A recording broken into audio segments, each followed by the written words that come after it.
Morning, કેમ છો બધા? મજામાં? તો સુખ પડી ગઈ છે, નહીં ધોઈને બધા ફ્રેશ પણ થઈ ગયા.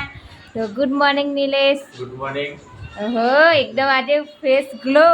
હા, તો આજે ચાની શરૂઆત કરી લીધું. આજે 10 વાગે ચા, આજે મોડી ચા પીએ છે આમાં. 10 વાગી ગયા. જો આજે નાસ્તામાં લાવીશું ચવાણું, પછી પાપડી અને મોનેકો દૂધ છે. તો આજે ચામાં મોડું થઈ ગયું. કેમ ખબર છે નિલેશના? કારણ કે વહેલા ઉઠતા નથી.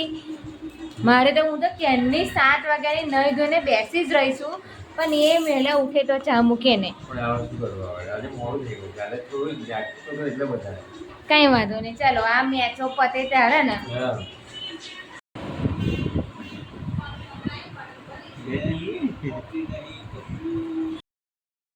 શું કરો માસી?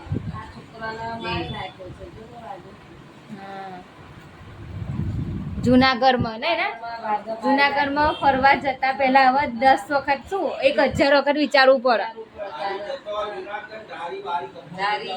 ધારી ના જવાય. કેમ?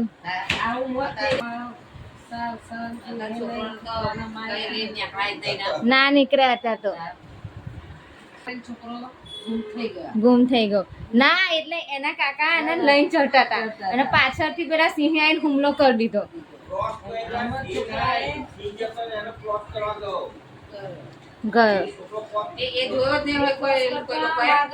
ના જોવ પણ અત્યારે ને હવે તો જુનાગઢ 4 મહિના માટે બંધ થઈ ગયું. હવે ના ખુલે એકદમ. અને વરસમાં છે ને, આ વરસમાં કેટલી વખત આ 6ઠ્ઠો 7મો કિસ્સો બનેવા પરસાદ. હવે તો જુનાગઢ બંધ થઈ જવાનું. એટલે જવું હોય તો જાય, પણ સેફ રાતે આપણે ફરાય એમને એમ ના ફરાય. માસી બીજે પણ એવું થઈ જાય. બીજે એવું થાય, વિચારવું પડે જતા. ચલો નાસ્તો આવી ગયો છે અત્યારનો. ફરી વારનો નાસ્તો. કાલે તીખો શીરો હતો, આજે ઘરે ભાત આવી ગયો. મમ્મી બધાને વેચ્યા કઈ જાવ. ચલો ઘરે ભાત આજે. જો ઘરે ભાત નાખ્યો. મમ્મી બહાર એકલા બેસી રહેલા. મકુ માસી ગતા રહ્યા નહીં ખાસા ટાઈમ પછી આવેલા. ભાઈ તમે તમારી બેનને વાતો વાતે કરેલી. તો મમ્મી કદાચ બહાર બેસી રહેલા. મેં કીધું મકુ માસી બહુ દૂર તો નહીં રહેતા, બહુ આગળ નહીં રહેતા નહીં.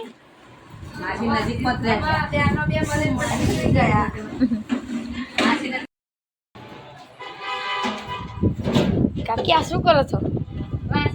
વાસણ કશું છું, બાટલા પણ ભરું છું. પાણીનો ટાઈમ થઈ ગયો, 7 વાગી ગયા. તો મૂકો પહેલા પાણી ભરી લઉં, પછી બાટલા વાસણ એવું ઘસી નાખું.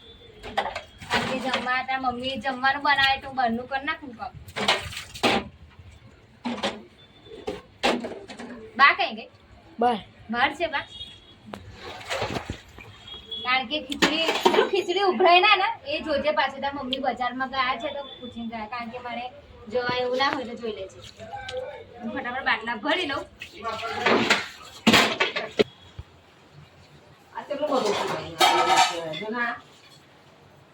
એ રેખા ભાભી કઈ ગઈ રાખો ખીચડી તો જોજો. પણ મેં મોબાઈલ મૂકી રસ્તામાં મોકલવાની.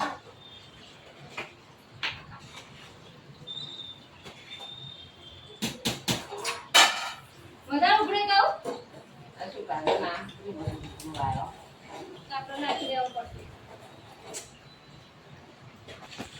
મને એના વચ્ચે કર્યું આ તો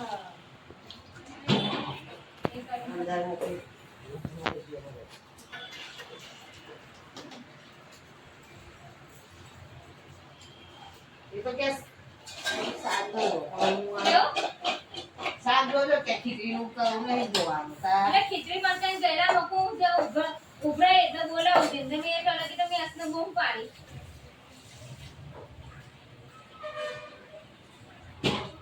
તો આજે તમે આ કાલનો મારો બ્લોગ અને આજનો બ્લોગ એમ કરીને 2 બ્લોગ થોડા ભેગા કર્યા છે.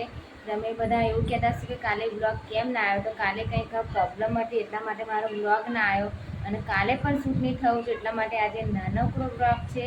એટલા માટે હું માફી માગું છું. પણ કંઈ નહીં, કેમ કે થોડું ઘરનું કામ હતું ને પછી ફોન મારી પાસે હતો નહીં અને લાઇટો પણ નથી. અમારે અહીંયા લાઇટોનો બહુ પ્રોબ્લેમ છે, એટલા માટે કાલે થોડું આજે બ્લોગ શૂટ ના કરીશું. કંઈ વાંધો નહીં, પણ એ ખેતરમાં બધું હવેથી અહીં અમે આવી ગયા છે, ખેતરમાં રિપેરિંગ કરાવી દીધું છે અને હવે તો જશે તે લાઇટો. હવે તમને આવ્યો પ્રોબ્લેમ નહીં હોય.